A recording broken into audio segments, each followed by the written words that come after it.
the motherboard, right? When we first met Southern Element's middle school technology teacher Ryan Miller, it was in February when he was having his students take apart their computers and put them back together again. The lesson at that time was that failure only builds you up to succeed. After they fail and they try it over and over again, they finally get it. To see that confidence light up in their face and to see them know, hey, I can do this, is a cool thing to see with the students. At the end of the school year, you could say their success was so evident it was glowing. They designed LED signs using plexiglass and LED lights. The project was done so well, most of them look professionally done. Miller says the students use many of the same techniques and programs the professionals use. They used a CNC router to carve into the plexiglass. And they actually designed the images through a program called Easel and VCarve. Once their designs were coded, the work on the base began. The students really got into that because... So we use power tools, so I'm teaching them how to use the power tools on it.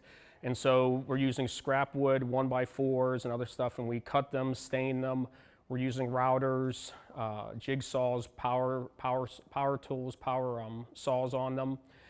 And then once we have it cut, then we start with the electrical part. Then the students learned basic wiring, again with trial and error. It's a troubleshooting process too, because a lot of the students, a handful of the items, if they don't wire it correctly, right, you either get one light or you get no lights, or you might only get green or blue, and it tells them, okay, well now then they have to decide, well, what are we going to do next to fix this, all right? So they want me to tell them right away, and I won't tell them, and I tell them, well, why do you think it's doing that? Why is it only blue, or why is it, showing up blue when you're hitting red on the remote? He says that's where the troubleshooting comes into play. The first couple ones we did, we shorted out the chargers on them.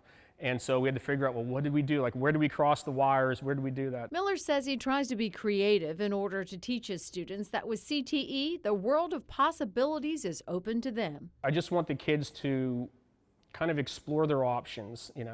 Creativity is the number one thing too.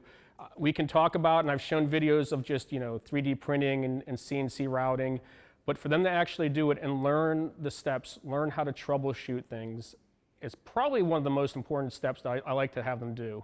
Plus, it's a lot of fun. My students love it. It could be the start of great creating in their futures. Cindy Farmer, Fox 8 News.